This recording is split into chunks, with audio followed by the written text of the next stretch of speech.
அது வந்து கண்டிப்பா ஏற்றுக்கொள்ள முடியாது. பிரதானத்துவம் இந்த கூட்டத்தை கூட்டப்பட்டது. ஏன் இவ்வளவு பெரிய ஒரு கன்ஃபியூஷன்? நான் ரொம்ப சிம்பிளான ஒரு பர்சன். அவருக்கு வேற எந்த விதமான ரைட்ஸும் கிடையாது. வணக்கம். நேர்பட பேசு நிகழ்ச்சிக்கு வரவேற்கிறோம். கரூரில் நேற்று தமிழக வெற்றிக் கழகத்தின் தலைவர் திரு விஜய் பங்கேற்ற பிரச்சார கூட்டத்தில் நெரிசல் ஏற்பட்டு 40 பேர் பலியாகியிருக்கிறார்கள். இன்னும் சிலர் சிகிச்சைக்காக மருத்துவமனையில் அனுமதிக்கப்பட்டிருக்கிறார்கள். இதுதான் இன்றைய நேர்பட பேசுவின் பேசுபொருள். கரூர் துயரம் என்ன நடந்தது, இனி நடக்காமல் தடுப்பது எப்படி என்ற தலைப்பில் பேச இருக்கிறோம். மூத்த பத்திரிகையாளர் திரு TN ரகு பங்கேற்றிருக்கிறார். பத்திரிகையாளர் திரு ஜீவசகாப்தன் இணைந்திருக்கிறார். பத்திரிகையாளர் திரு சுவாமிநாதன் பங்கேற்றிருக்கிறார். எழுத்தாளர் திரு ராம்கி இணைந்திருக்கிறார். வணக்கம் விருந்தினர்கள் அனைவருக்கும். திரு ரகு, தமிழக வெற்றிக் கழகம் தரப்பிலையும் இதுவரைக்கும் யாரும் பொறுப்பேற்கல இந்த நிகழ்வுக்கு. மாவட்ட நிர்வாகம், மாவட்ட காவல்துறை தரப்பிலும் யாரும் இதுவரைக்கும் பொறுப்பேற்கல. யார் பொறுப்பு இந்த கொடுமைக்கு? கார்த்திகன், அதுக்கு முன்னாடி 21ஆம் நூற்றாண்டில் ஒரு நாகரிக சமூகத்தில் இவ்வளோ உயிர்களை நம்ம இழந்திருக்கிறோம் ஃபார் நோ ஃபால்ட் ஆஃப் தஸ். அதாவது இது வந்து இது நினைச்சாலே வந்து நம்மளுக்கு வந்து அவ்வளோ துயரம், சோகம், வருத்தம், ஆதங்கம், கோபம் எல்லாமே வருது. அந்த உறவினர்களை, நண்பர்களை இழந்தவர்களுக்கு ஆழ்ந்த அனுதாபங்கள். ஏன்னா வந்து இது தமிழகத்துக்கே ஒரு சோகம். இது அந்த 40 பேருக்கு மட்டும் கிடையாது, 40 பேருடைய குடும்பங்களுக்கு மட்டும் இல்லை. அவ்வளோ இப்போ வந்து நம்மளுக்கு வருத்தமாக இருக்குது, நெஞ்ச பிளக்கிற மாதிரி இருக்குது இந்த சோகம். இது வந்து இதுலேருந்து மீள்றதே ஒரு பெரிய டாஸ்காக இருக்க போகுது. நீங்கள் சொன்ன மாதிரி, நீங்கள் அறிமுகத்தில் சொன்ன மாதிரி, இனிமே இது நடக்கவே கூடாது. தமிழ்நாட்டில் மட்டும் இல்லை, இந்தியாவிலும் நடக்கக்கூடாது. இப்போது தமிழகத்தில் இந்த மாதிரி ஒரு உயிர் கூட இந்த மாதிரி தள்ளுமுள்ள கூட்டத்தில் நெருக்கி அடித்து சாகக்கூடாது. இது அரசியல் கூட்டமாக இருக்கட்டும், சினிமா கூட்டமாக இருக்கட்டும், இசை வெளியீடு விழாவாக இருக்கட்டும், ஆன்மீக கூட்டமாக இருக்கட்டும், அந்த பொறுப்பு வந்து நம்ம எல்லாருக்குமே இருக்குன்னு நான் நினைக்கிறேன். நீங்கள் வந்து இதில் வந்து விஜய்க்கோ, தமிழக வெற்றி கழகத்துக்கோ, இல்லை அரசுக்கோ யாருக்கு பொறுப்புன்னு கேட்டிங்கன்னா எல்லாருக்குமே இருக்குது. மெயினாக ரசிகர்களுக்கு, தொண்டர்களுக்கு, ரசிகர்கள் இல்லை தொண்டர்கள் ஆகிட்டாங்கன்னு சொல்கிறாங்கல்ல, அவங்களுக்கு இருக்குது. அதாவது என் அண்ணனுக்காக உயிரியே கொடுப்பேன்னு சொல்கிறவங்க அவங்க குடும்பத்துக்காகவும் உயிரோடு இருக்கணும் இல்லையா? மனைவிக்காக இருக்கணும் இல்லையா? கணவருக்காக இருக்கணும் இல்லையா? குழந்தைகளுக்காக இருக்கணும் இல்லையா? அம்மா அப்பாக இருக்கணும் இல்லையா? குழந்தைய, அதாவது பெற்ற மகனையோ மகளையோ வந்து எழுந்து வாடுற பெற்றோர்களுக்கு இதோட பெரிய சோகம் உலகத்தில் இருக்க முடியுமா? எவ்வளோ பேர் வேணா, நீங்கள் யாரை வேணா லவ் பண்ணுங்க, யார் வேணா நீங்கள் வந்து அடோர் பண்ணுங்க, ஆனால் உங்கள் உயிரை தாண்டி, உங்கள் குடும்பத்துக்கான உங்கள் பொறுப்பை தாண்டி இந்த உலகத்தில் எதுவுமே கிடையாது. அது எல்லாருமே உணரணும்.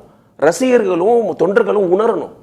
ஒரு டிசிப்ளினோட இருக்கிறதே தப்புன்னு நினைக்கிற அந்த ஒரு இளம் சமுதாயம் வந்து நம்ம நாட்டுக்கு என்ன செய்வாங்க? அவங்க நேரத்துக்கு போறது, வரிசையில் நிற்கிறது, ஒரு ஆர்டரை மெயின்டைன் பண்றது, இதெல்லாம் இது பூமர்த்தனமா? இதெல்லாம் செஞ்சா வந்து பூமரா கேட்கிறேன்னா? இதெல்லாம் செய்ய முடியாதவங்க வந்து எப்படி வந்து ஒரு மாற்று அரசியலை உருவாக்கிட முடியும்? சமுதாயத்தில் மாற்றத்தை எப்படி ஏற்படுத்த முடியும்? எதுவுமே நான் இஷ்டத்துக்கு தான் செய்வேன், என்னை யாருமே கண்ட்ரோல் பண்ண முடியாது, இதுதான் என்னுடைய இப்படிதான் என்னோட ஸ்டைல் இருக்கும் அப்படின்னு சொல்றது எப்படிங்க கரெக்ட்? இல்லை, இது தலைமைக்கிட்டேந்து வந்திருக்கணுமோ? 8:45 நாமக்கல்ல கூட்டம், 8:45 அவர் சென்னையில் புறப்படுறார். அங்கு வந்து சேர்ந்த நேரம் 2:30. நிச்சயம் கரூருக்கு வர வேண்டிய நேரம் 12, இரவு 7 மணிக்கு அவர் வர்றார். கார்த்திகேயன் 6 மணி நேரம் காத்திருக்கிறார். நாமக்கல்ல முதல் நாள் போய் தங்குங்கன்றனா? நாமக்கலுக்கு நீங்க சார்ட்டர்ட் ஃபிளைட்ல போகாம கமர்ஷியல் ஃபிளைட்லயோ கார்லயோ போயிட்டு ஒரு ஹோட்டல்ல தங்குங்க, காலையில ஃப்ரெஷ்ஷா 8:45 அங்க போங்க. அது ஏன் பண்ண முடியாதா? நாமக்கல் எங்க என்ன மார்ஸ்லியா இருக்குது? நீங்க தனி விமானத்துல தான் போவீங்களா கேக்குறேன்னா? போங்களேன், இதை நீங்க வந்து ஒரு கமர்ஷியல் ஃபிளைட்ல போங்களேன், போலீஸ் கிட்ட ரெக்வெஸ்ட் பண்ணுங்க, என் ஹோட்டல் பக்கம் யாரும் வரக்கூடாது, என்ன தொந்தரவு பண்ணக்கூடாது, என் ரசிகர்களா இருந்தாலும் நீங்க கண்ட்ரோல் பண்ணுறதுக்கு உங்களுக்கு ரைட்ஸ் இருக்குன்னு சொல்லுங்க. மதுரையிலேயே இந்த துயர சம்பவம் நடந்திருக்கான எல்லா வாய்ப்பு இருந்து நம்மளோட சேனலையும் நான் பேசியிருக்கிறேன். விஜய் பேசும்போது மேடையில் இருந்தவங்க முகத்துலாம் மரண பீதி இருந்தது. அங்க ஆனந்த், இவரு ஆதவ அர்ஜுனா முகத்துலாம், ஏன்னா நெருக்கி அடிச்சுட்டு வராங்க, மேடையை நோக்கி வராங்க, விஜயை நோக்கி வராங்க. அவர் பேசுறது கேட்கல. அப்ப அவர் பேசணுமா இல்லையா? இதே மாதிரி பண்ணாதீங்க, நம்ம ஒரு அரசியல் கட்சி ஆயிட்டோம், இது வந்து நான் வெறும் நடிகர் இல்லை, இப்போ எனக்கு பொறுப்பு அதிகமாக இருக்கு, பாப்புலாரிட்டி அதிகமாக பொறுப்பு அதிகமாகணும்.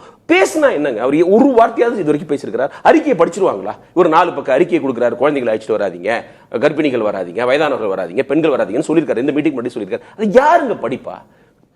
கட் அண்ட் ரைட்டா சொல்லணும். நீங்க இதே மாதிரி விதிமீறல் பண்ணா நான் மீட்டிங்கை கேன்சல் பண்ணிடுவேன், நான் வரமாட்டேன், பாதியில திரும்பி போயிடுவேன் அப்படின்னு அவர் சொல்றது அவர் இவருக்கு சொல்லிருக்கணுமா வேண்டாமா? இது வந்து திருவாரூர்ல நடந்திருக்கலாம், நாகையில நடந்திருக்கலாம், திருச்சியில நடந்திருக்கலாம், மதுரையில நடந்திருக்கலாம். நான் சத்தியமா மதுரையில வந்து ஏதோ நடந்துருமோன்னு பயந்துகிட்டு இருந்தேன். அதை நம்ம லைவ் பண்ணும்போதே பக்கு பக்கு பக்குன்னு இருக்கு. அவ்வளோ மக்கள் வந்து அது ஒரு ஆர்கனைஸ்டு கூட்டம், இத்தனைக்கும் ஓப்பன் ஒரு வெளியில் நடக்குது. அப்பவே நான் டிசிப்ளினை மெயின்டைன் பண்ண மாட்டேன், நெருக்கி அடிச்சுட்டு முன்னாடி போவேன். இது என்ன மனநிலை? அதை அவர் சொல்லணுமா இல்லையா? ஒரு 2 நிமிஷம் தீர்மானத்தை படிக்க முடியாத அளவுக்கு அவருக்கு அந்த கூட்டத்தை முடிக்க வேண்டிய அவசரம் இருந்தது. அப்போ அவர் பேசணுமா இல்லையா? அட்ரஸ் பண்ணணுமா இல்லையா? எனக்கு கெட்ட பேர் ஏற்படுத்தி கொடுத்துறாதீங்க, உங்க குடும்பத்துக்கு நீங்க தேவை, அது மாதிரி பண்ணாதீங்க, அதுல ஏறாதீங்க, எலக்ட்ரிக் போல்ல ஏறாதீங்க, மரத்துல ஏறாதீங்க, செவுத்துல ஏறாதீங்க, இன்னொரு கடைக்குள்ள போகாதீங்க. ஆனந்த் சொல்றார், அந்த கட்சியுடைய பொதுச் செயலாளர் இவரு பேசுறாங்க. அந்த கட்சியில முதலும் முடிவும் விஜய் தான், முகமே அவர் தான், எல்லா தொகுதியிலும் அவர் தான் நிக்கிறாரு, அந்த கட்சியே அவர் தான். அப்படி கடவுள் மாதிரி நீங்க ஒருத்தரை நீங்க கட்டமைச்சிட்டு ஆனந்த் சொல்லுவாரு, ஆதவ் அர்ஜுனா சொல்லுவாருன்னா யாருங்க கேட்பா? அவரு அட்ரஸ் பண்ணிருக்கணும். எல்லா மீட்டிங்லயும் என் காரை பின்தொடர்ந்து வரக்கூடாது, நான் குறிப்பிட்ட நேரத்துக்கு அந்த இடத்துக்கு வரணும், அதுக்கு நீங்க உதவி செய்யணும், இது உங்களோட கடமை, உங்களோட பொறுப்புன்னு அவர் பேசணும். கேட்க மாட்டாங்க. அவர் சொன்னா கேட்க மாட்டாங்கன்னா அப்புறம் என்ன உங்களுடைய தொண்டர்கள்? நான் வரணும்னா, நான் அரசியல்ல இருக்கணும்னா, நான் சமுதாயத்தில் மாற்றம் கொண்டு வரணும்னா ஒரு டிசிப்ளினை மெயின்டைன் பண்ணுங்க, அப்பதான் என்னுடைய தொண்டர்கள், அப்பதான் என்னுடைய ரசிகர்கள். ஏன்னா ஒத்துக்க மாட்டேன்னு அவர் பேசணுமா வேண்டாமா? எந்த மீட்டிங்ல அட்ரஸ் பண்ணிருக்காரா? 24 மணி நேரம் கடந்துட்டோம் இந்த துயர சம்பவம் நடந்து. இதுவரைக்கும் தாவேகாவுடைய 2ஆம் கட்ட தலைவர்கள் யாரும் உயிரிழந்த குடும்பத்தினருக்கு ஆறுதல் தெரிவிக்க நேர்ல போல, மருத்துவமனைக்கு போய் அங்க அட்மிட் ஆனவங்களை சந்திச்சு ஆறுதல் தெரிவிக்கல.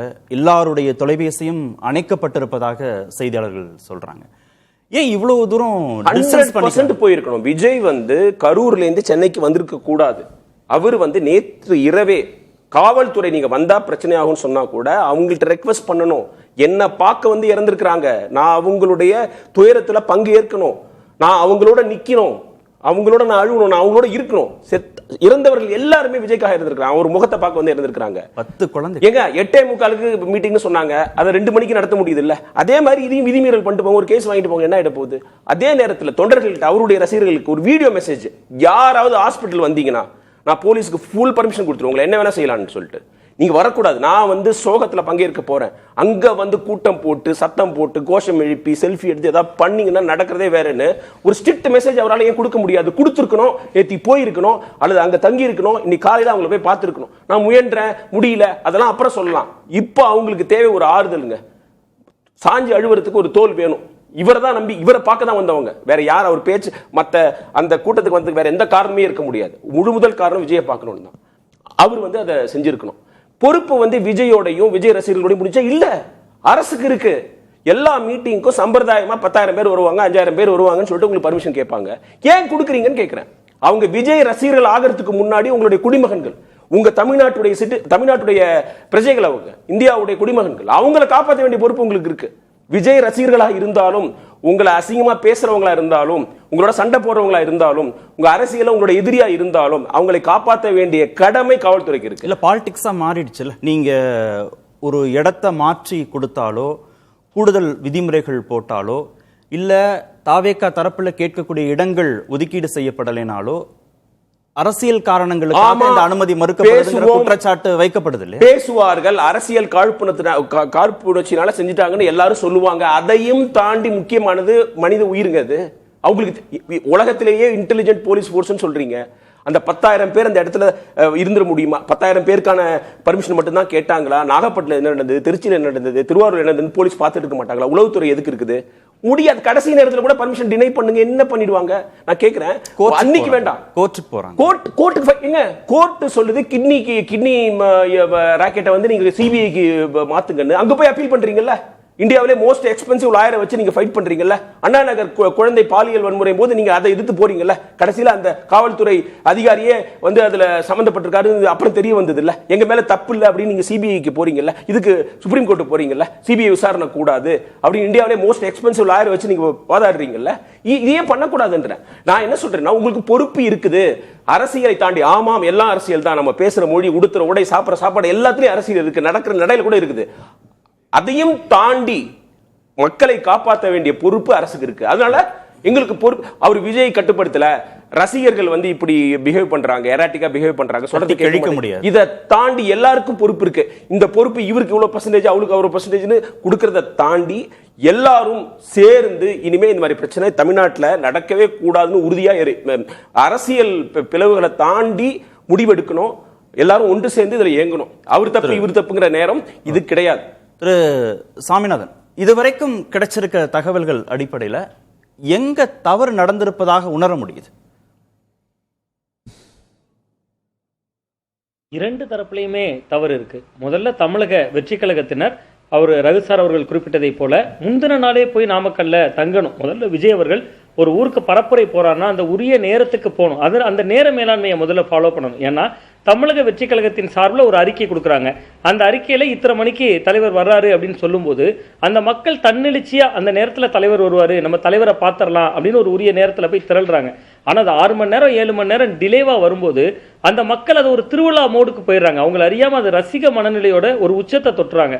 அதனால கட்டுக்கடங்காத ஒரு கூட்டம் வருது. ஸோ அந்த இடத்துல இருந்தே ஒரு தவறு ஆரம்பிக்குது. இன்னொன்று மிக முக்கியமான விஷயம், காவல்துறையினுடைய அந்த நடவடிக்கைகள். காவல்துறையை பொறுத்த வரைக்கும் 10,000 பேர் வர்றாங்க, தாவேக்காவினர் கொடுக்கலாம். ஒரு அறிக்கை கொடுக்கிற பொழுது, கோரிக்கை மனு கொடுக்கிற பொழுது 10,000 பேர் தான் வருவாங்க, தாவேக்காவினர் கொடுக்கலாம். அவங்களுக்கு அரசியல் களம் புதிது, இப்பதான் புதுசா வந்திருக்காங்க. அவங்க 10,000 பேர் வருவாங்கன்னு கொடுக்கலாம். ஆனா இவர்கள் ஏற்கனவே காவல்துறையினர் பார்த்திருக்காங்க. திருச்சியில் எவ்வளவு கூட்டம் வருது, விக்கிரவாண்டியில் எவ்வளவு வந்துச்சு, மதுரை மாநாட்டில் எவ்வளவு பெருந்திரளான கூட்டம் வந்துச்சுன்னு பார்க்கலாம். நான் ஒரு சின்ன ஒரு டேட்டா மட்டும் சொல்ல விருப்பப்படுறேன் சார். இந்த இடத்துல அந்த கரூர் அப்படிங்கக்கூடிய அந்த பகுதியை மட்டும் நீங்க எடுத்துக்கிட்டீங்கன்னா, கரூர்ல மட்டுமே தீனப்பா, கவிதாலயா, அஜந்தா எல்லோரா, வெற்றி, அமுதா, லட்சுமி ராம்னு 6 சினிமா தியேட்டர் இருக்கு. ஒரு விஜயனுடைய திரைப்படம் வெளியாச்சுனாலே இந்த 6 தியேட்டரும் முதல் நாள் ஃபுல்லா ஹவுஸ்ஃபுல்லா தான் ஆகும். ஒரு தியேட்டருக்கு 500 சீட்டுகள் இருக்குன்னு வச்சா கூட ஒரு தியேட்டர்ல மட்டுமே 3000 பேர் படம் பார்க்குறாங்க. 6 தியேட்டர் சேர்த்து ஒரு நாளைக்கு கிட்டத்தட்ட 15,000 பேர் படமே பார்ப்பாங்க. முதல் காட்சி அந்த நடிகன் மீதான மோகத்துல பார்க்க போறவங்களோட எண்ணிக்கை அந்த மாவட்டத்தில் ஒரு நாளில் முதல் நாள் காட்சி, நான் கரூரை மட்டும் சொல்றேன், 3000 பேருக்கு குறையாம கிட்டத்தட்ட 15,000 பேர் பார்க்குறாங்க ஒரு மொத்தமா பார்த்தீங்கன்னா. ஆனால் அந்த விஜயே வர்றாரு, 10,000 பேர் தான் வர்றாங்கன்னு தாவேக்காவினர் ஒரு இதை கொடுக்குறாங்க, கோரிக்கையை கொடுக்குறாங்க. அதை நாங்கள் கேட்டுக்கிட்டோம் அப்படின்னு காவல்துறை சொல்வது அதுவே முதல்ல ஒரு அலட்சிய போக்கு. இது தாவேக்கா தரப்புக்கும் தப்பு. நீங்கள் 10,000 பேர் தான் விஜயை மதிப்பிடுறீங்களா? 4 சட்டமன்ற தொகுதிகள் இருக்கு கரூரில். ஒரு சட்டமன்ற தொகுதிக்கு 2,500 பேர் தான் விஜய்க்கு செல்வாக்கு இருக்கிறதா இன்னைக்கு? அப்போ 10,000 பேர் இவங்க ஏன் முதல்ல போய் கொடுக்குறாங்க? அதனால 500 காவலர்கள் வந்தாங்க அப்படின்னு சொல்றாங்க. சரி, 10,000 பேர் இல்ல, கூட்டம் 7 மணி நேரம் டிலேவா வர்றல, 7 மணிக்கு கிட்டத்தட்ட 12 மணிலேருந்து 7 மணி ஆகுது இல்ல, போலீஸ் போர்ஸை கூட்டிக்கிட்டே இருந்திருக்கணும்ல. நம்ம 10,000 பேர் கொடுத்தாங்க, 15,000 ஆயிருச்சு, கூடுதல் காவலர்களை கொடுப்போம், 20,000 ஆயிருச்சு, இப்ப இன்னொரு 500 காவலர்களை கொடுப்போம் அப்படின்னு அரசு தரப்பு முதல்ல எதிர்க்கட்சிகள் ஒரு கூட்டம் நடத்துகிற பொழுதோ போராட்டம் நடத்துகிற பொழுதோ அவர்களையும் அவர்களுக்கும் அதற்கான உரிமை இருக்கு. ஜனநாயக அடிப்படையில் யார் வேண்டுமானாலும் கூட்டம் நடத்துவதற்கான உரிமை இருக்கு. இன்னொன்று, அந்த அரசியல் கட்சிகளுக்கு ஒரு பொறுப்பு இருக்கு. இன்னைக்கு விஜய் அவர்கள் நீங்க இந்த எல்லா பிள்ளையார் முடிச்சுகளுக்கும் நம்ம ஒரு முதல் முடிச்சு பார்த்தோம்னா, விஜய் மேடையில் ஏறின உடனேயே அந்த பிரச்சார வண்டியில் முதல்ல பேசுகிற பொழுதே காவல்துறைக்கு நன்றி தெரிவிக்கிறார். நன்றியில் என்ன சொல்றாரு? என்னை பாதுகாப்பாக கூட்டிட்டு வந்தாங்க, உங்களை பாதுகாப்பாக கூட்டிட்டு வந்துட்டாங்க, உங்களை மட்டுமே பாதுகாப்பாக நினைத்து வந்தாங்கல்ல 27,000 பேர், அவர்கள் பாதுகாப்புக்கு யார் உத்தரவாதம்? அப்ப விஜய் அவர்கள் குறிப்பிட்டிருக்கணும்ல, குழந்தைகள் வராதீங்க வராதீங்கன்னு அறிக்கை வெளியிடுவதன் மூலமா, புஷியானந்த் அவர்கள் அறிக்கை வெளியிடுவதன் மூலமா குழந்தைகள் எல்லாம் விட்டுட்டு வரமாட்டாங்க. நீங்க வேற மாமங்கிறீங்க, உங்க குழந்தைகளுக்கெல்லாம் நான் தான் தாய் மாமன்கிறீங்க, தாய் மாமனை பார்க்கணும்னு ஆர்வத்தோடில வர்றாங்க. நீங்க ஏன் உங்களோட பிரச்சார உரைகளில் குழந்தைகளை குறிவைக்கிறீங்க? தமிழக வெற்றி கழகத்தில் எதுக்கு குழந்தைகள் அணி அமைக்கணும்? முதல்ல வேறு எந்தாவது அரசியல் கட்சிகள் தமிழ்நாட்டில் குழந்தைகள் அணி அமைத்திருக்கிறார்களா? குழந்தைகள் அணி என்கிற ஒரு அணி இருக்கிறதுனால தான் குழந்தைகள் நம்ம மாமா கட்சி ஆரம்பிச்சிருக்காரு, தாய்மாமன்னு சொல்றாரு. இந்த அரசியல் மயம் முதல்ல விஜய் அவர்கள்ட்ட ஒரு வெறுக்கப்பட வேண்டிய ஒரு அரசியல் மயம் சார். இன்னைக்கு மார்க்சிஸ்ட் கம்யூனிஸ்ட் வச்சிருக்காங்க, இந்திய கம்யூனிஸ்ட் வச்சிருக்காங்க, எஸ்எஃப்ஐன்னு இருக்கு, மாணவர் மன்றம்னு இருக்கு, அதுல முதிர்ச்சியான பருவத்தில் வர்றாங்க. குழந்தைகளை எப்படி ஒரு அரசியல் மயப்படுத்த முடியும்? ஒரு குழந்தைகள் அணி எதுக்கு இருக்கு தமிழக வெற்றி கழகத்தில்? அப்ப இந்த இடத்திலிருந்தே பிழை தொடங்குது. அது ஒரு பக்கம். இன்னொன்று, தமிழகத்தினுடைய அந்த காவல்துறை இவ்வளவு பெரிய சிக்கல்கள் நடக்குது, ஒரு படிப்படியாக காவல்துறை போர்ஸை கூட்ட முடியாது அப்படின்னா அது எவ்வளவு பெரிய ஒரு அபாயகரமான சூழல் நம்ம இருக்கோம். இன்றைக்கு சம்பவம் நடந்த பிறகு இவ்வளவு காவல்துறை முடுக்கி விடப்பட்டிருக்காங்க, இவ்வளவு பணிகள் நடக்குது, நடக்காம தடுக்கணும்ல. இன்னைக்கு லாக்அப் டெத் மரணத்துக்கு கடுமையாக போராட்டம் பண்ணாங்க எல்லாரும். 24 பேர் லாக்அப் டெத். இதே விஜய் அவர்கள் தான் போராட்டம் பண்ணாரு. கடுமையான போராட்டங்கள் 20 நிமிட போராட்டம்லாம் சென்னையில் நடத்தினார். லாக்அப் டெத்துக்கு 4.5 ஆண்டுகள்ல 24 வருடம் ஒரே ஒரு பொதுக்கூட்டம், ஒரே ஒரு மக்கள் சந்திப்பு கூட்டம், ஒரே அடியில 40 உயிர்கள் இன்னைக்கு பறிபோயிருக்காங்க, 9 பேர் குழந்தைகள். பெற்றோர்களுக்கு ஒரு பொறுப்பு இருக்கணும்ல.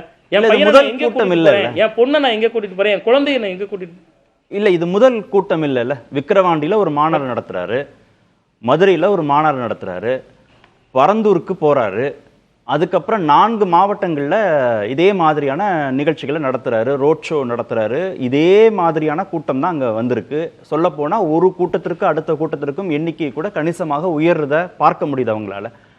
புதிய கட்சி ஆனா அனுபவம் புதுசு இல்லை இல்லையா? 2 மாநாடு நடத்தியாச்சு, பரந்தூர் போயாச்சு, 4 மாவட்டங்கள நிகழ்ச்சி நடத்தியாச்சு. கரூர்ல மட்டும் எப்படி இந்த சிக்கல் வந்தது? இல்ல, கரூரை பொறுத்த வரைக்கும் சார், நீங்க இதற்கு முன்பு அவர்கள் கூட்டங்கள் நடத்தின இடமும் கரூரை பொறுத்த வரைக்கும் அவங்களுக்கு சில சிக்கல்கள் வர்றதுக்கு காரணம் என்னன்னா, முதலே அவர்கள் இடத்தேர்வு, அந்த இடம் அவங்க கேட்ட இடத்தை இவங்க கொடுக்கல அப்படிங்கிறாங்க. அரசியல் அதுதான். இவங்க நம்ம ஒரு இடம் கேட்ட அந்த இடத்தையே நீங்க என்னை திட்டணும் அப்படிங்கிறதுக்காக என் வீட்டுக்கு வரவரை எங்க அப்பாவே வாழை இலை போட்டு சாப்பாடு போட்டு இந்த இடத்துல இருந்து என்னை திட்டிட்டு போய் என் பையனன்னு சொல்ல மாட்டாங்க. அரசியல் என்பது அதுதானே. ஒரு இடம் கிடைக்கலன்னா நீதிமன்றத்தில் போய் போராடணும், அந்த இடத்தையே திரும்பி பெறதுக்கான உத்தரவுகளை பெறணும். ஏன் இதே இடத்துல தானே எடப்பாடி பழனிசாமி அவர்கள் ஒரு கிட்டத்தட்ட மக்கள் சந்திப்பு பரப்புரை பயணத்தை நடத்தினாரு. இங்க அரசியல் மயமாக்குனதுல ஏற்பட்ட ஒரு சின்ன நெரிசல் தான் இது. இன்னொன்று காவல்துறையினுடைய தவறு. காவல்துறை முழுக்க முழுக்க விஜய் அவர்களுடைய வேல்யூவை அவங்களுக்கு இன்னுமே மதிப்பீடு செய்ய முடியலன்னா சார், சாதாரண கலெக்டர் ஆபீஸ் ஃப்ரெண்டில் ஒரு ஆர்ப்பாட்டம் நடந்தா கூட எஸ்பிசிஐடிஸ் இந்த ஆர்ப்பாட்டத்தில் யாரெல்லாம் கலந்துக்கிட்டாங்க, எத்தனை பேர் வருவாங்க, ஆண்கள் எத்தனை, பெண்கள் எத்தனை, குழந்தைகள் எத்தனை எந்தெந்த சமூகத்திலிருந்து வருவாங்கன்னு வரைக்கும் பட்டியல் எடுக்கக்கூடிய காவல்துறையினர், ரொம்ப குறிப்பா உளவுத்துறையினர், எஸ்பிசிஐடியினர், ஒரு விஜய் அவர்கள் ஒரு கரூருக்கு வருவார்னா ஒரு தொகுதிக்கு எத்தனை பேர் வருவாங்கன்னு மார்க் செய்ய முடியலன்னா, இவ்வளவு கூட்டம் வரும் அப்படிங்கறத முன்கூட்டியே மதிப்பீடு செய்ய முடியல. இது உளவுத்துறையுடைய தோல்வி. அது ஒரு பக்கம். இல்ல, 2 இடம் கேட்டிருக்காங்க. அரசியல் மையத்திலேயே பெரிய 2 இடம் கேட்டாங்க இல்லையா கரூர்ல? ஒரு இடம் லைட் ஹவுஸ் ரவுண்டானாவே கேட்டிருக்காங்க, மென்ஷன் பண்ணிருக்காங்க. அல்லது உழவர் சந்தை திடல்னு மென்ஷன் பண்ணிருக்காங்க அனுமதி கேட்டு கொடுத்த கடிதத்துல. ஒரு இடம் அமராவதி 6 பக்கத்துல இருக்கு, ஏதேனும் அசம்பாவிதங்கள் நடக்கும் அப்படிங்கிறதுனால அங்க நாங்கள் அனுமதி மறுத்தோம்.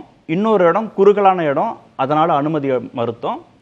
2 தினங்களுக்கு முன்பு அங்க அதிமுகவுடைய பிரச்சார கூட்டமும் திரு எடப்பாடி பழனிசாமி தலைமையில் அங்க நடந்திருக்கு. அதே இடத்துல தான் திரு விஜய்க்கும் அனுமதி கொடுக்கப்பட்டுச்சு அப்படின்னு அரசு தரப்புல, காவல்துறை தலைவர் தரப்புல எல்லாம் விளக்கம் கொடுக்குறாங்களே. ஆமா, நிச்சயமா அந்த இடம் தேர்வு விஷயத்துல தாவேகாவினர் ஒரு கோரிக்கை வைக்கிறாங்க. அந்த இடம் வழங்க முடியாதுங்கிறாங்க. அதுக்கு இன்னைக்கு ஒரு விளக்கம் தர்றாங்கல்ல.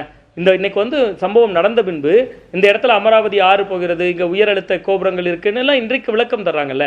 அப்ப என்ன சொல்றேன்னா, விஜய் அவர்கள் அந்த இடம் இவருக்கு கெப்பாசிட்டி பத்தாதுன்னா இந்த போராட்டத்தை முதல்லயே விஜய் வேறு வடிவத்துல, இந்த மக்கள் சந்திப்பையே வேறு வடிவத்துல மாத்திருக்கணும். இன்னொன்று, ஒரு ஊர்ல ஒரே பாயிண்ட்ல ஏன் சந்திக்கணும்? ஒரு மாவட்டம்ல அது.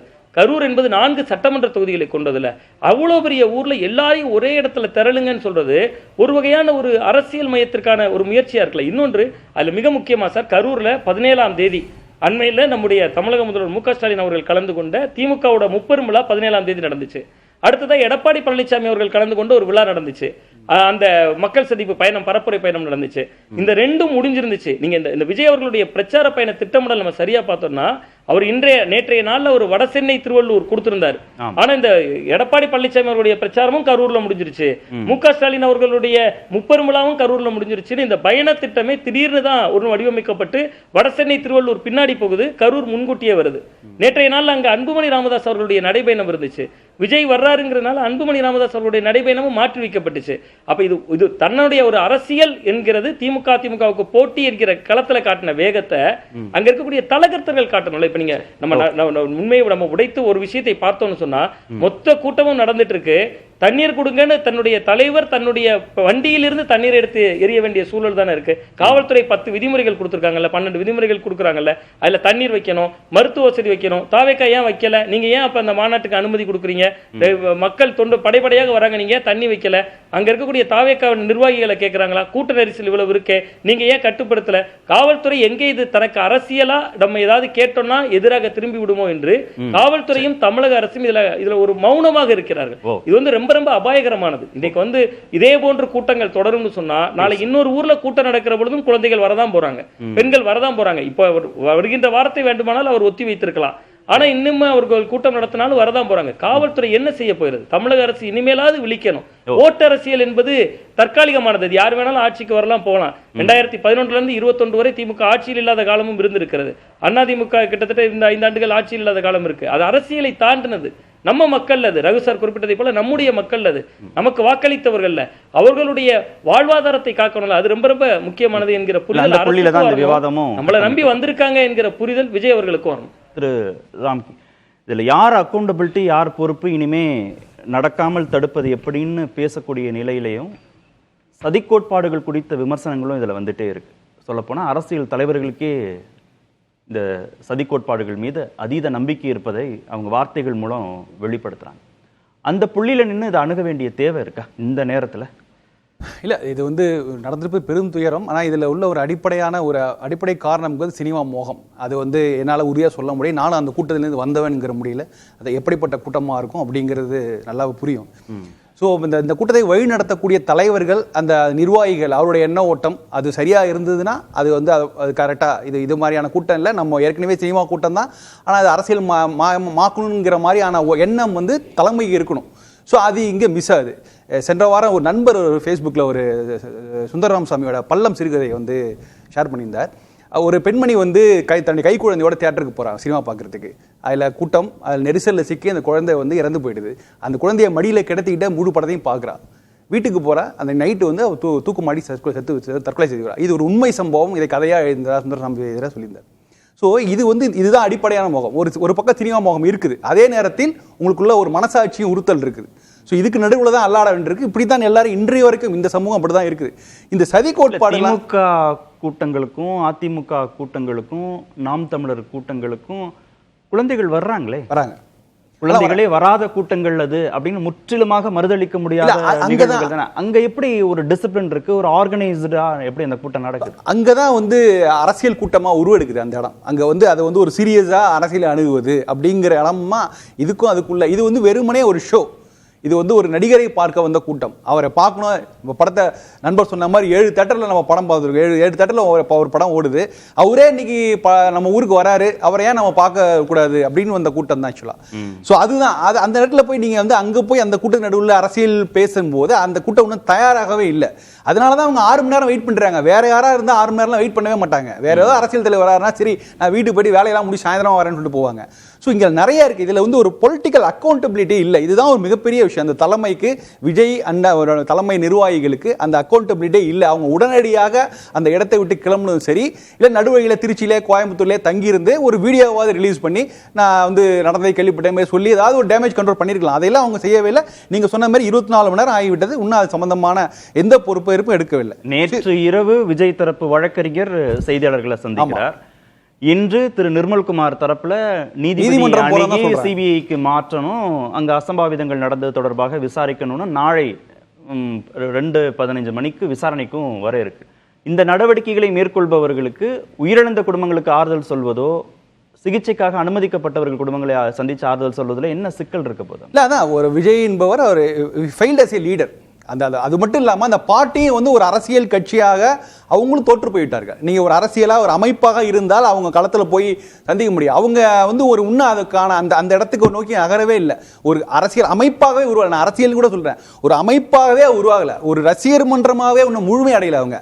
ஸோ அப்படி இருக்கும்போது அவங்கள நேரடியாக மக்களை சந்திப்பதில் தயக்கம் இருக்கிறது. நீங்கள் ஒன்றும் இல்லை, நீங்கள் தான் சொன்ன ஒரு சிம்பிளாக இன்றைக்கி இருக்கிற சோஷியல் மீடியா இதை பொறுத்து ஒரு வீடியோ போட்டு நடந்தது வருத்தப்படுறேன்னு சொல்லி அவர் வாயால் வந்திருந்ததை மக்கள் விரும்புவாங்க. நீங்கள் வெறும் ஸ்டேட்மெண்ட் விட்டா யார் விட்டாங்கன்னு கூட தெரியாது. அந்த ஸ்டேட்மெண்ட் எப்போ எந்த நேரத்தில் அவர் பயணம் செய்து கொண்ட நேரத்தில் தான் அந்த ஸ்டேட்மெண்ட் வெளியானது. ஸோ அதனால அவருக்கு எந்த விதமான அவருடைய பங்களிப்பு, நேரடியான பங்களிப்பு இருக்குன்னு நம்ம சொல்லவும் முடியாது. ஸோ இந்த சிக்கலோட தான் நம்ம பார்க்க வேண்டியது. இது சதி கோட்பாடுலாம் நிறைய இருந்தாலும் இதுக்கான ஒரு முடிவுக்கு வர விடுறதுக்கு தமிழக அரசே கொஞ்சம் தயக்கிறதுனால தான் அவங்க உடனடியாக நீதி அரசு அனுஜெகசிங் சம்பந்தம்ல ஒரு குழுவை உடனே அனௌன்ஸ் பண்றாங்க. ஏன்னா இதுல நிறைய சிக்கல்கள் இருக்குது. ஏன்னா இது ஒரு பெரிய அரசியல். நீங்க இன்னைக்கு எல்லா 2 தரப்பு அணுகிறதையும் புரிந்து கொள்ள முடியுது. அரசு உடனடியாக முதலமைச்சரே ஸ்பாட்டுக்கு போறது, சம்பந்தப்பட்ட அமைச்சர்கள் வர்றது, அருணா ஜெகதீசன் நீதிபதி தலைமையில் ஒரு நபர் ஆணையம் அமைக்கிறதுங்கிறத நிர்வாக ரீதியாகவும், தாவேக்கா தரப்புல செருப்பு எறிஞ்சாங்க, கல்ல எறிஞ்சாங்க, ஒரு அண்டர்ஸ்ட் அங்கே கிரியேட் ஆச்சு, சிபிஐ விசாரணை வேணும் அப்படின்னு தன் மீது சுமத்தப்பட்டிருக்கக்கூடிய பழியை எப்படியாவது தொடச்சிக்கணும்னு அவங்க காட்டுற முனைப்பும் 2 புள்ளியில் இருக்கிறத புரிஞ்சுக்க முடியுது. திரு எடப்பாடி பழனிசாமி போன்ற தலைவர்கள் திரு விஜய் பேசிட்டே இருக்கிற போதே ஆம்புலன்ஸ் எல்லாம் வருது அப்படின்னு ஒரு சந்தேகத்தை கிளப்புவது இருக்குல்ல, ஏதோ ஒரு அங்க அதெல்லாம் நம்ம கூர்ந்து கவனிக்கணும், அதெல்லாம் கடந்து போக முடியாதுன்னு பேசுற துணி இருக்கு இல்லையா, அது எதனால் அது மாதிரி? இல்லை, அவர் சொன்னது ஒரு முதல் முறையாக சொல்லல. அதுக்கு முன்னாடியே 2019 அவருடைய ஆட்சியிலே கமலஹாசன் அவர்களும் சொல்லியிருந்தாங்க. திடீர்னு என் கூட்டத்தில் ஆம்புலன்ஸ் வருதுன்னு கமலஹாசன் சொல்லியிருந்தாங்க.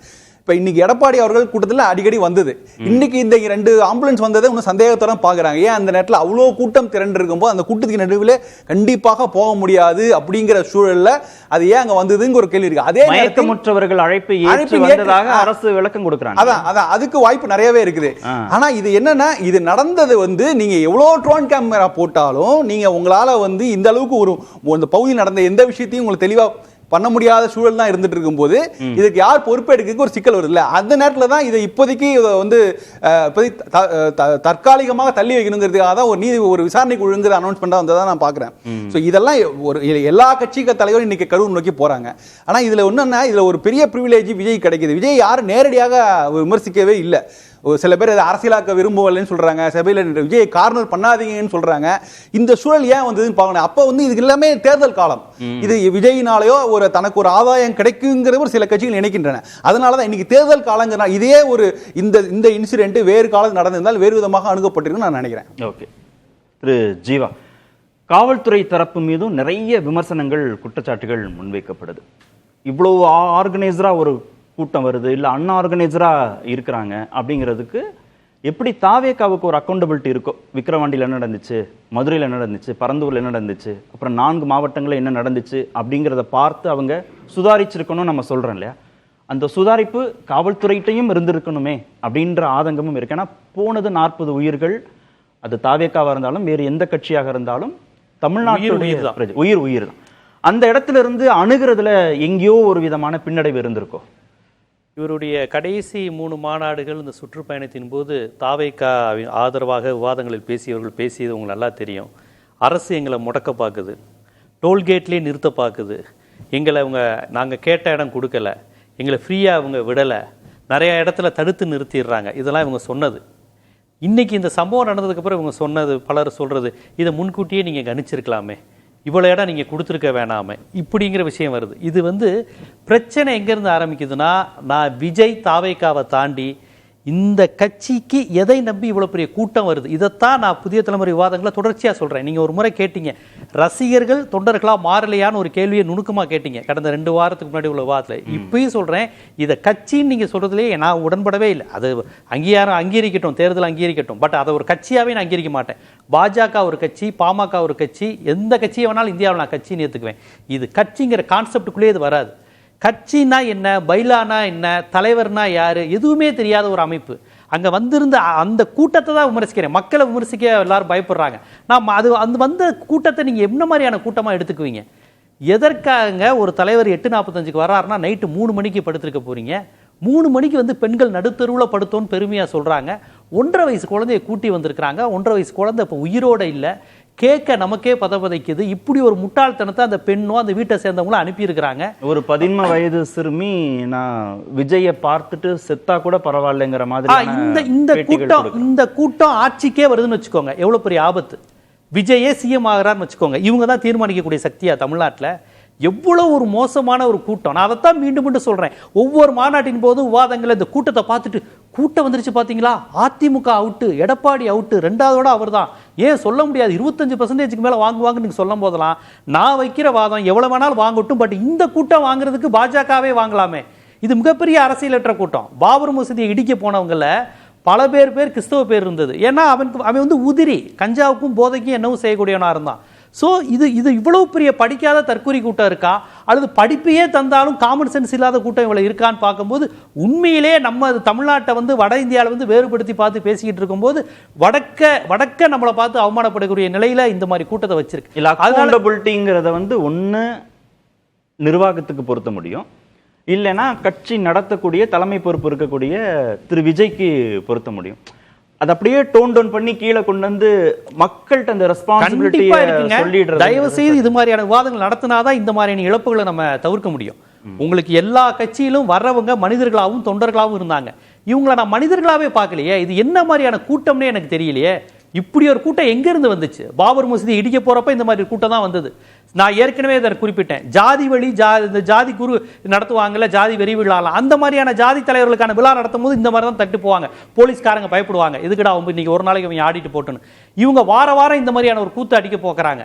அதனால இது ரொம்ப ரொம்ப மோசமான விஷயம். எங்களுக்கு கேட்ட இடம் தரல, எங்களை ஃப்ரீயா விடல, டோல்கேட்லேயே தடுத்துட்டாங்க. நீங்க தான் பயப்படுறீங்களே இப்படியான கூட்டம். அது மட்டும் இல்லை, விஜயோட பேச்சு இதுக்கு ஒரு முக்கியமான காரணம். என்ன சொல்றது, நீங்க ஏதோ 30 விழாவா 30 பேர் விழாவா நீங்களே, அவர் என்ன காமிக்க விரும்புறாரு, எல்லா அந்த காலேஜ் பசங்க ஸ்கூல் பசங்கிட்ட மாஸ் காமிக்கிறாரு. அவர் திருப்பி திருப்பி சொல்றது, நமக்கு கூட்டம் வருதா, அதிருதா, நம்ம யாருன்னு தெரியுதா, சும்மாவா மாஸ்டர்னா, இந்த டயலாக பேசி பேசி கூட்டுறாரு. கூட்டம் வர்றதை விரும்புறாரு.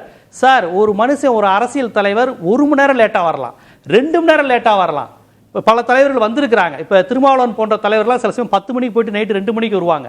காரணம், வர வழியெல்லாம் அந்த அரசியல் நிகழ்வுகளை கலந்துக்கிட்டு வருவாங்க. 10 பணத்துக்கு பண வீட போயிட்டு வந்துட்டு இப்போ 2 மணிக்கு வந்து திருமாவளவன் பேசினதை கேட்டிருக்கிறேன், வைகோ போன்றவர்கள் பேசினதை கேட்டிருக்கேன். அந்த 6 மணி நேரம் லேட்டானப்பையும் தொண்டர் பேசிக்கிட்டு இருப்பான். தலைவர் விழுப்புரத்தில் அந்த நிகழ்ச்சி கலந்துக்கிட்டு இருக்காரு. இந்த வர வழியில் விக்கிரவாண்டியில் இது பிரச்சனை ஆயிடுச்சான். அந்த தொண்டர் ஒருத்தர் விபத்துக்கு போயிட்டார்ல, அவர் வீட்டுக்கு போயிட்டு வர லேட் ஆகிட்டு இருக்கான்னு.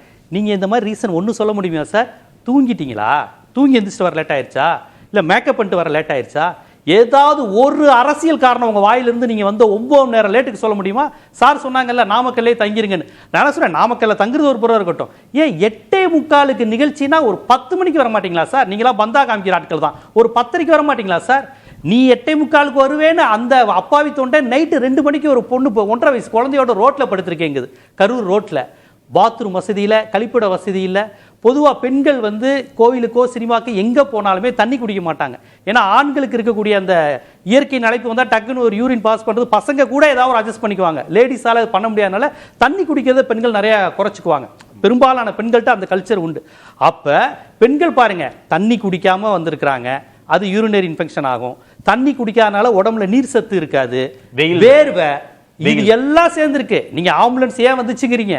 அங்க 5 மணி நேரத்துக்கு முன்னாடினாலே பெண்கள் பாதிக்கப்படுவாங்க, ஆண்களை விட பெண்கள் அதிகம் பாதிக்கப்படுவாங்க. அப்ப குழந்தைகளோட நிலைமையை பாருங்க. அப்ப என்ன அர்த்தத்துல இந்த மாதிரி வர்றாங்க அவங்க? ஒரு கோவில் திருவிழாக்கு கூட இந்த அளவுக்கு வந்தது இல்லைங்க. கோவில் திருவிழாக்கில் வந்து இறந்தது பார்த்துருக்கோம், கடவுளுக்காக இது பண்ணி பறந்து பார்த்துருக்கோம். இது தயவுசெய்து இது அரசியல் கட்சி நிகழ்வுங்காதீங்க. இது ஒரு மாதிரி நம்ம ஊருக்கு ஒரு சினிமாக்காரர் வந்திருக்காருடோ அப்படிங்கிற மாதிரியான வந்த நிலையில இருக்கிறாங்க. ஆனா 2025லயும் இவ்வளவு சினிமா மோகமா? எம்ஜிஆர் காலத்துல நம்பியார வில்லனா பார்த்த காலம் போய் இந்த இவ்வளவு சிஜி கிராபிக்ஸ் வந்த காலத்துல இருக்குதுங்கிறது அடிப்படையான விஷயம். நான் கேட்கறது, இந்த ரசிக மனநிலை இந்தியாவுக்கு, தமிழ்நாட்டு இந்த உரையாடல அரசு தரப்பும் மாவட்ட காவல்துறையோ தமிழ்நாடு அரசோ நிர்வாக தரப்புலையோ திரு விஜயோடு இந்த உரையாடலை நடத்தி புரிய வைக்க முயற்சிக்கலாம். இல்ல நீதிமன்றத்துல இன்னும் வலுவான காரணங்கள், தமிழ்நாட்டு மக்கள் கூட்டம் ஏறிட்டே இருக்கு, இல்ல ரொம்ப நேரம் இருக்காங்க, வெயில் அதிகமா இருக்கு, தண்ணீர் குடிக்காம இருக்காங்க, உணவு சாப்பிடாம இருக்காங்க, மூச்சு திணறல் ஏற்படுது அப்படின்றத ஓரளவுக்கு உளவுத்துறை மூலமா கணித்திருந்தால் இதை ஏதாவது ஒரு இடத்துல காவல்துறை அடிப்படையான பிரச்சனை. உங்க தலைவர் 8 மணி நேரம் தாமதமா வந்துகிட்டு இருக்காரு. 8 மணி நேரம் தாமதமாக கூட்டம் அதிகமாகுது, வர்றவங்களும் டயர்ட் ஆகுறாங்க. வர்றதுக்கு முன்னாடியே ஒரு அரை மணி நேரத்துக்கு முன்னாடியே சார் இந்த பாயிண்ட்லேயே பேசிடலாம் சார், கூட்டம் அதிகமாயிட்டே இருக்குன்னு சொன்னதை அவங்க தவிர்த்துருக்குறாங்க. நாங்கள் அங்கே தான் பேசுவோம், அங்கே தான் நிற்கிறாங்க, இங்கே மைக்கு கேட்காதுன்னு வேறு சொல்லியிருக்கிறாங்க. இன்றைக்கி இவர் டேவிட்சன் கொடுத்த செய்தியாளர் சந்திப்பில் ஒவ்வொரு இதுக்கும் என்ன காரணம்னு சொல்லியிருக்காரு. அது மட்டும் இல்லாமல் இப்படி ஒரு போலீஸ் பாதுகாப்பு நாங்கள் எந்த மாதிரியான மீட்டிங் வரையறை செய்கிறாரு, டென்சி மீட்டிங் எதுக்கு அடர்த்தியாக வரும், எவ்வளவு தலைக்கு எத்தனை காவல்துறை வைப்போம்னு சொல்லிட்டு இதுக்கு நாங்கள் 50 பேருக்கு மேலே 50க்கு 1ங்கிற இன்ஸ்டல் நாங்கள் வச்சிருக்கோம் வேற அவர் பதிவு செஞ்சிருக்காரு. அதாவது காவல்துறையை வந்து நீங்கள் இதில் நீங்கள் இதுக்கு மேலே நீங்கள் என்ன செய்ய முடியும்? காவல்துறையினர் உங்களை அடிச்சாங்களா? சரி, இப்போ ஒரு லிமிட்டுக்கு மேலே இதுவரையும் நடந்த அரசியல் கட்சி கூட்டங்கள் மீது தண்ணீர் பீச்சிருக்கிறாங்க, அடிச்சிருக்கிறாங்க, அந்த மாதிரிலாம் கூட உங்களை பண்ணல. ஏன் தெரியுமா? போலீஸ்காரங்க அவங்களை பார்க்கும்போது எல்லாம் குட்டி குட்டி பசங்களா வேற இருக்கிறாங்க, யார் மீதும் அவங்க இது பண்ணல. ஆனால் அவங்க இதை உடைச்சிருக்கிறானுங்க, மேலே ஏறி இருக்கிறானுங்க, ஜென்ரேட்டர் உடைச்சிருக்கிறானுங்க, கடந்த முறை மாதா கோயில் சர்ச்சு இதை அடிச்சு நொறுக்கி இருக்கிறானுங்க, கோவில் கோபுரத்தின் மேலே நின்று ஆடி இருக்கிறானுங்க. ஒவ்வொரு முறையும் சேதாரம். இதை ஒரு திமுகவோ அதிமுக மாநாடோ செஞ்சிருந்தா தமிழ்நாட்டில் எவ்வளோ பெரிய அரசியலாக இருக்கும் சார்? இந்த கட்சியை எல்லாருமே ஒரு குழந்தைங்க கட்சின்னு பார்க்கறதுனால ஏதோ ஒவ்வொரு முறையும் செஞ்சுட்டு நீங்கள் எங்களை ஒடுக்க பார்க்குறீங்க, நீங்கள் எங்களை பதற பார்க்குறீங்க. எவ்வளோ பெரிய பொது சொத்து இது! நாளைக்கு அதிகாரத்திலேயோ ஒரு எதிர்கட்சியாவோ ஒரு 10 விழுக்காடு இந்த கட்சி வாங்கினா கூட தமிழ்நாட்டுக்கு ஆபத்து சார். மிகப்பெரிய சங் பரிவார் அமைப்பை விட ரொம்ப ஆபத்தான ஒரு மதவாத சாதிவாத அமைப்பை விட மோசம் ரசிகர் மனநிலை. எப்படி வடக்க மதவாதமும் சாதிவாதமும் தலைக்கு வெறி பிடிச்சு ஆடுதோ அது மாதிரி தமிழ்நாட்டில் இவ்வளோ பெரிய சினிமா வெறி ரசிகர் வெளிங்கிறது அதை விட மோசமான ஆபத்தாக இருக்குங்கிறது இந்த சம்பவத்திலிருந்து நம்ம தெரிஞ்சுக்க வேண்டிய விஷயமா இருக்கு. திரு ரகு, தாவேக்காவில் இருப்பவர்கள் ரசிக மனப்பான்மையோடு இருக்கிறாங்க, அரசியல் தொண்டர்கள்ங்கிற அந்த இடத்துக்கு இன்னும் நகரலைன்னு பல விவாதங்கள்ல பேசப்பட்டிருக்கு. ஆனா 40 பேர் உயிரிழப்புக்கு பிறகு அது இன்னும் கொஞ்சம் கூடுதல் முக்கியத்துவம் கொடுத்து பேச வேண்டியது இருக்கு. அவ்வளவாக அதை எளிதாக கடந்து போக முடியாத ஒரு நிலை. அந்த பொறுப்பு தலைமையிட்டேந்து தொடங்கணுமா, திரு விஜய்டேந்து அது தொடங்கணுமா? அது இந்த மாவட்ட செயலாளர்களை நியமிச்சாருல்ல, அவங்களுக்கு என்ன பவர்ஸ் இருக்குன்னு எனக்கு தெரியணும். அதாவது இந்த தனி மனித வழிபாட்டில் பிரச்சனை என்னன்னா, எல்லாமே தலைமை, எல்லாமே அவங்க தான் முடிவு பண்ணணும். லோக்கலைஸ் ஆகாது இந்த பவர் டிஸ்ட்ரிபியூஷன். வேன்ல ஏத்தி இவர் தான் மாவட்ட செயலாளர்னு அவர் பண்ணிருக்கணும். நான் இந்த மாவட்டத்துக்கு என்னால எப்போதும் வர முடியாது, இங்க உள்ள பிரச்சனைகளுக்கு இவர் பதில் சொல்லுவாரு, நீங்க இவர்கிட்ட உங்களோட பிரச்சனைகளை எடுத்துட்டு போகலாம். இப்போ குடிநீர் வரல, ரோடு சரியில்லை, அங்கே லஞ்சம் வாங்குறாங்க, இந்த மாதிரி எல்லா பிரச்சனைகளுக்கும் இவர்கிட்ட பேசுங்க, எங்களுடைய இளைஞர்கள் எங்களுடைய தொண்டர்கள் வந்து உங்களுக்கு உதவி செய்வாங்கன்னு இன்ட்ரடியூஸ் பண்ணணும். ஆனால் நாங்கள் இவர் முகம் மட்டும்தான் அரசியல்ங்கிறது நல்லதே கிடையாது. ஜனநாயகத்துக்கு அது எதிரானது. இந்த மாதிரி ஒரு மனநிலை பர்சனாலிட்டி கல்ட்டுனால தான் உங்களுக்கு பாப்புலாரிட்டி வருதுன்னு தெரிஞ்சிருச்சு. ஆனால் நான் என்ன சொல்றேன்னா, டீசென்ட்ரலைஸ் பண்ணுங்க.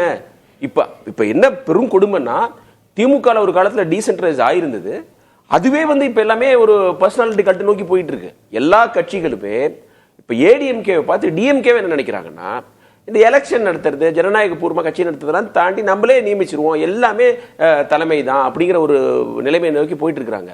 அது ஜென்ரலாவே நல்லது கிடையாது. இது இப்ப விஜய் கட்சியில அது ரொம்ப அதிகமா இருக்கும். இல்ல, எல்லா விமர்சனங்களும் என்னன்னா, திமுக கூட்டம் நடத்துது, அதிமுக கூட்டம் நடத்துது, நாம் தமிழர் கூட்டம் நடத்துது, விசிக கூட்டம் நடத்துது, அண்மையில மதிமுக கூட்டம் நடத்துறாங்க, இடதுசாரிகள் கூட்டம் நடத்துறாங்க. அன்ஆர்கனைசரா இவங்க இல்லவே இல்லையே, எங்கேயுமே விதியை மீறி செயல்பட்டார்கள் அப்படின்றது ஒரு மைனர் பெர்சன்டேஜ் தானே இருக்கு. அதாவது நீங்க இளைஞர்களால இப்படிங்கிற ஒரு பிம்பம் இவங்களால வந்துருச்சே. நான் அதுக்கு விஜய்க்கு தான் பொறுப்பு அதிகம்ன்றேன். நீங்க பாப்புலாரிட்டி அதிகமாக அதிகமாக உங்களுக்கு கூட்டம் சேர சேர உங்களுடைய பொறுப்பு அதிகமாகுது, ரெஸ்பான்சிபிலிட்டி அதிகமாகுது. அவங்களால பப்ளிக் டிசார்டர் வரக்கூடாது, அவங்களால அவங்களுடைய உயிருக்கு பாதிப்பு வரக்கூடாதுன்னு இவர்தானுங்க சொல்லணும். அதை அவர் சொல்றதுக்கான என்ன முயற்சி எடுத்தாரு? இப்ப சமீபத்தில் ஒரு ஆங்கில நாடுல ஒரு கட்டுரை வந்திருந்தது. விஜய் திருச்சியில் இந்த பிரச்சனை எல்லாம் சொல்லியிருக்காரு. இந்த பிரச்சனைகளை குறித்து அங்க லோக்கல்ல இருக்கிற தவிக நிர்வாகிகள் கலெக்டர் ஆபீஸ் போய் பெட்டிஷன் கொடுத்துருக்காங்களா, அல்லது ஏதாவது போராட்டம் பண்ணிருக்காங்களா? குடிநீர் சரியா இல்ல, ரோடு ஏதாவது நீங்க அதை எடுத்து இதெல்லாம் செய்யக்கூடாதுன்னு யாராவது சொல்லியிருக்காங்களா? மக்களோட அரசியல்ல இதுக்கெல்லாம் இடம் இல்லையா? ஜீவா, இந்த விமர்சனத்தை நீங்களும் பல விவாதங்கள்ல வைக்கிறீங்க. ஆனா ஒரு புதிய கட்சி ஆரம்பிச்சு 1 வருஷம் தான் ஆச்சு. இது திராவிட கட்சிகளோடு 50 வருஷம் இருக்கக்கூடிய திராவிட கட்சிகளோடோ, 100 வருடங்களை கடந்த பாஜகவோடோ, இல்ல இடதுசாரி கட்சிகள் மாதிரியான ஒரு நீண்ட பாரம்பரியம் கொண்ட கட்சிகளோடு அப்படி நம்ம நடத்த முடியுமா? அவங்களோடு போட்டி போட்டு இந்த கட்சி ரசிகர்கள் இப்படி இல்லை, தொண்டர்கள் இப்படி இல்லைங்கிற அந்த ஒப்பீடு சரியானது தானா? இல்லைங்க, அதாவது நான் கேட்பது, அவர்கள் அளவுக்கு உங்களால் ஓட்டு வாங்க முடியுமா, அவர்கள் அளவுக்கு கட்டமைப்பு அளவுபடுத்த முடியுமான்னு இல்லை. இந்த மைண்ட் செட்டு ஒரு பொலிட்டிக்கல் கான்செப்டோட இல்லை. அதாவது கல்ச்சர் தானே. இப்ப காங்கிரஸுக்கு 100 வருஷ பாரம்பரியம் இருக்கு, பாஜகவுக்கு ஜனசங்கத்திலிருந்து ஒரு பாரம்பரியம் இருக்கு, இடதுசாரிகளுக்கும் நீண்ட பாரம்பரியம் இருக்கு, இவங்களுக்கு ஒரு 50 வருஷ பாரம்பரியம் இருக்கு. அதுல இருந்து தானே அது வழி வழியாக அந்த பாரம்பரியம்ங்கிற கான்செப்டை நான் எப்படி பாக்குறேன்னா, கொள்கை ஒரு இருக்கு. நீங்க சொன்ன காங்கிரஸுக்கு, ஜனசங்கத்துக்கு, இடதுசாரிகளுக்கு, திராவிட இயக்கத்துக்கு ஒரு கொள்கையிலிருந்து அவன் திரண்டு வந்தான். இங்க கட்சிங்கிற கான்செப்டே விஜய்ங்கிற ஒரு முகமா தான் இருக்கு. அவர் அதைத்தான் ரசிக்கிறார். இங்கே 2ஆம் கட்ட தலைவர்களே கிடையாதுங்க. எங்க திருச்சிக்கு போறாரு, அங்க போய் அவர் யாரை பக்கத்துல வச்சிருக்காரு? வட இந்திய அந்த அடியாட்களை பக்கத்துல வச்சிருக்காரு, பவுன்சர்ஸை பக்கத்துல வச்சிருக்காரு. ஒரு திருச்சிக்கு போறீங்கன்னா உங்கால் ஒருத்தன் பக்கத்துல இருக்கான் பாரு, இவன் தான் ஒன்றிய செயலாளர், இவர் தான் மாவட்ட செயலாளர்னு அறிமுகப்படுத்தணும். இதைத்தான் திமுக மேடைகளை செஞ்சிச்சு. அதைத்தான் முதல் இதுலேயே கிண்டல் பண்ணார். இந்த அவர்களே இவர்களே எல்லாம் நான் சொல்ல மாட்டேன். அந்த அவர்களே இவர்களேன்னு சொல்றது யார? கடைநிலை தொண்டனை சொல்றாரு. அதை தான் விஜய் நான் செய்ய மாட்டேங்கிறார். கலைஞர் என்ன சொல்வார்னா, 3வது வட்ட செயலாளர் அவர்களே, பூங்குன்றன் அவர்களே முதற்கொண்டு சொல்வார். அதனுடைய அர்த்தம் என்னன்னா, உங்க ஊருக்கு வந்திருக்கேன், இது திருநெல்வேலி இவ்வளவு பெருமையான ஊரு, கரூர் இவ்வளவு பாரம்பரியம், சேரர்களுடைய தலைநகரம் முதற்கொண்டு ஆரம்பிச்சிருப்பார். இவருக்கு அதை தவிர்த்து ஏதாவது கரூரை பற்றியோ நாமக்கலை பற்றியோ ஏதாவது தெரியுதா? அந்த ஊரை சேர்ந்த யாரையாவது ப்ரொமோட் பண்ணணும், இவர் தான் சொல்ல முடியுமா? வீரபாண்டிய ஆறுமுகத்தை என்னை விட பெரிய ஆளுன்னு கலைஞர் ப்ரொமோட் பண்ணுவார். ஒவ்வொரு மாவட்ட செயலாளரும் மந்திரின்னு சொல்வார். எதிர்கட்சியா இருந்தாலும் மாவட்ட செயலாளர் தான் மந்திரிங்குவார். ஒவ்வொரு மாவட்டத்தையும் ஒருத்தர் கையில் கொடுப்பாங்க. அதுபோக ஒன்றிய செயலாளர். அதிமுகவும் அப்படிதான். நெகமம் கந்தசாமி போன்றவர்களாம் எம்ஜிஆரே பார்த்து வியக்கக்கூடியவர்களாக இருந்தாங்க. காளிமுத்து போன்றவர்கள் எம்ஜிஆரை வந்து இவங்க இவர் தான் எம்ஜிஆர் ஆட்சிங்கிறாரு. எம்ஜிஆர் காலத்துல ஒவ்வொரு மாவட்ட தலைவர்களுக்கும் மரியாதை உண்டு. ஒரு பிரீஃபிங் டைமே தாவேகாவுக்கு கொடுக்காம இந்த விமர்சனம் ரொம்ப கூர்மைப்படுத்தப்படுதான்னு கேக்குறேன். ஒரு வருஷம் தானே இந்த விமர்சனம் நோக்கி அவங்க தான் நகர்த்துறாங்க. அது மட்டும் இல்ல, கதை ரொம்ப முக்கியமானது. இந்த நம்ம புதிய தலைமுறை போதும் மக்களுக்கு போகணும். அவர் 9 மணி நேரம் தாமதமா வந்ததுக்கு இதுவரை மன்னிப்பு கோரல. இதுவரை மன்னிப்பு கோரல. எந்த தலைவராக இருந்தாலும் வந்த உடனே மன்னிப்பு கேட்காங்க, நான் தாமதமா வந்ததுக்கு மன்னிப்புன்னு. அவர் இதுவரை ஒரு அறிக்கை விடல. ஏன்னா இந்த சம்பவத்துக்கு காரணமே அவர் தாமதமா வந்தது. அரசு உளவுத்துறை எல்லாம் நீங்க செகண்டரியா வச்சுக்கோங்க. அவருடைய 9 மணி நேர தாமதம் இருக்கு பாத்தீங்களா. 8:45 நாமக்கல்ல வர சொல்லிட்டு 8:45 பனையூர்ல இருந்து கிளம்புவேனா, எனக்காக அவன் நிக்கணும். அது வரையும் ஊடகங்கள் அதை காமிக்கணும், எனக்காக நிக்கிறான் அப்படிங்கிற அந்த தனிமனித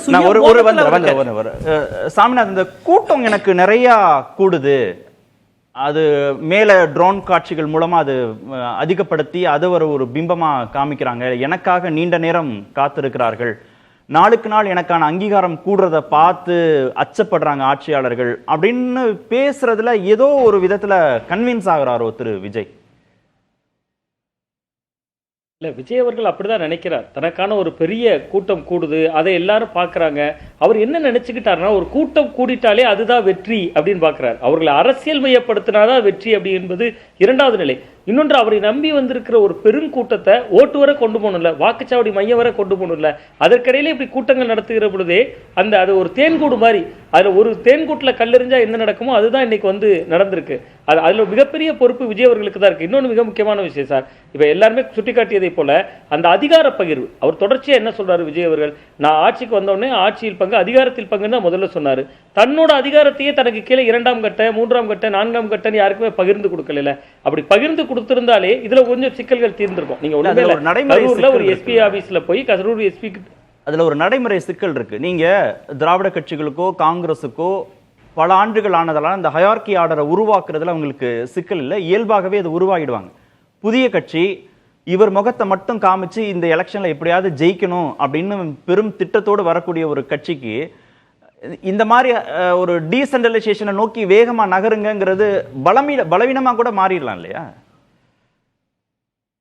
இல்லை, நிச்சயமா சார். அதில் ஒரு சின்ன ஒரு விஷயம், இன்னைக்கு நேற்று அவங்க தேர்தல் களத்தில் சந்திக்கல. 2011 விஜய் மக்கள் இயக்கம் என்று இருக்கிற பொழுதே அதிமுகவுக்கு ஆதரவாக பிரச்சாரம் பண்ணாங்க. விஜய் மக்கள் இயக்கம்னு கொடிகளை பிடிச்சிட்டு இருந்தாங்க. கிட்டத்தட்ட அது 2011 இன்னைக்கு 2025 நிற்கிறோம். இந்த 14 ஆண்டுகளில் தலைமைத்துவத்தை உருவாக்கி இருக்கணும்ல. இது இன்னைக்கு தான் அவர் கட்சி ஆரம்பிச்சிருக்கிறார். கட்சி ஆரம்பிக்க போறோங்கிறது அவருடைய நெடுநாள் கனவு தானே.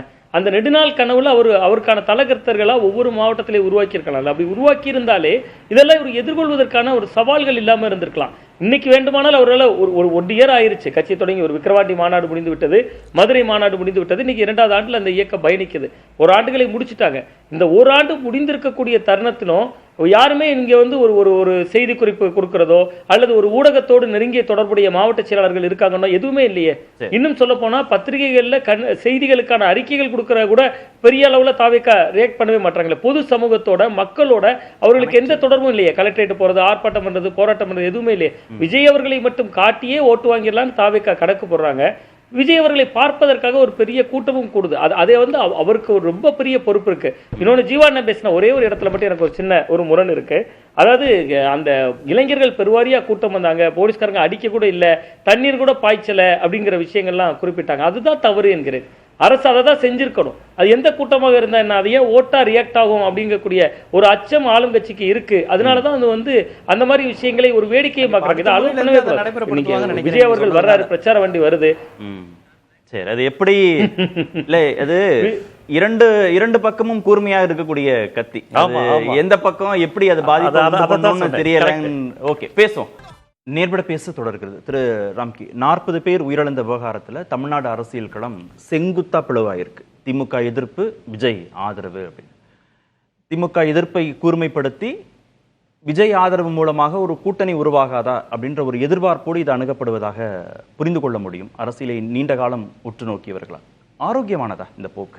நிச்சயமா ஆரோக்கியம் இல்லை. என்னன்னா அவங்க எல்லாருக்குமே ஒரு அதான் வெளிப்படையாக இதை நேரடியாக விஜயோடைய செயல்பாடுகளை குறை சொல்லலாம், அது சொல்ல வேண்டிய தருணம் இது.